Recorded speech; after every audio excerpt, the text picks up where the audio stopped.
বর্ষিয়ান রাজনীতিক সাবেক মন্ত্রী তোফায়েল আহমেদ মারা গেছেন।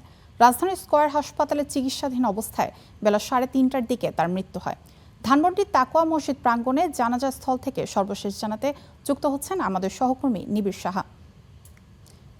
নিবিড়, আপনি সেখানে আছেন, এখন জানাজার নামাজ কখন নাগাদ শুরু হতে পারে সে খবর আমাদেরকে জানাবেন। বাদ মাগরিব সাবেক মন্ত্রী বর্ষিয়ান রাজনীতিবিদ তোফায়েল আহমেদের জানাজা অনুষ্ঠিত হবে রাজধানীর তাকওয়া জামে মসজিদে, এবং এখানেই তার মরদেহ নিয়ে আসা হয়েছে স্কয়ার হাসপাতাল থেকে। এবং এখানে আমরা দেখছি তার যে অনুসারী, পাশাপাশি তার পরিবারের স্বজন এবং পরিবারের সদস্যরা সহ অনেক মানুষকে কিন্তু আমরা দেখতে পাচ্ছি, যারা শেষবারের মতো যে সাবেক মন্ত্রী বর্ষিয়ান রাজনীতিবিদ তোফায়েল আহমেদের মরদেহ দেখতে এসেছেন, এবং অনেকেই কিন্তু কান্নায় ভেঙে পড়ছেন এখানে। এবং তার যারা সহযোদ্ধা কিংবা সমসাময়িক কিংবা রাজনীতিবিদ আছেন, তারাও কিন্তু এখানে এসেছেন, এবং তারা কিন্তু এই যে শেষবারের জন্য দেখতে এসেছেন তোফায়েল আহমেদকে। এবং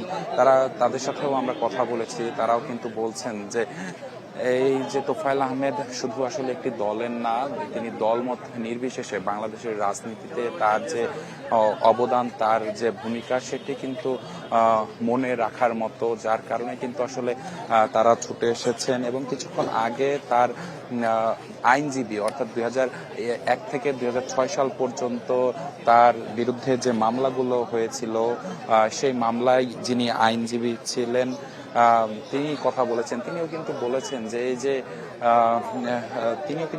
এই যে তার মতো রাজনীতিবিদ আসলে বাংলাদেশে আবারও আসবে কিনা সেই প্রশ্ন তিনি রেখেছেন। তো সবকিছু মিলিয়ে কিন্তু বলা যায় যে তার ভক্ত, অনুসারী এবং তার সমসাময়িক রাজনীতিবিদ যারা, তারা কিন্তু আসলে এখানে এসেছেন। এবং বাদ মাগরিব এখানে তার জানাজা নামাজ অনুষ্ঠিত হবে। এরপর তার মরদেহ আবারও নিয়ে যাওয়া হবে স্কয়ার হাসপাতালের হিমঘরে, এবং সেখান থেকে আগামীকাল ভোলাই নিয়ে যাওয়া হবে। সেখানে তার দ্বিতীয় জানাজা অনুষ্ঠিত হবে, এবং তারপরে তার পারিবারিক কবরস্থানে তার মায়ের কবরের পাশে তার দাফন কাজ সম্পন্ন করা হবে। তো সবকিছু মিলিয়ে এই ছিল এখন পর্যন্ত আমার কাছে থাকা সবশেষ খবর। ধন্যবাদ নিবিড়। দর্শক, আমরা এতক্ষণ যুক্ত ছিলাম রাজধানীর স্কয়ার হাসপাতাল থেকে।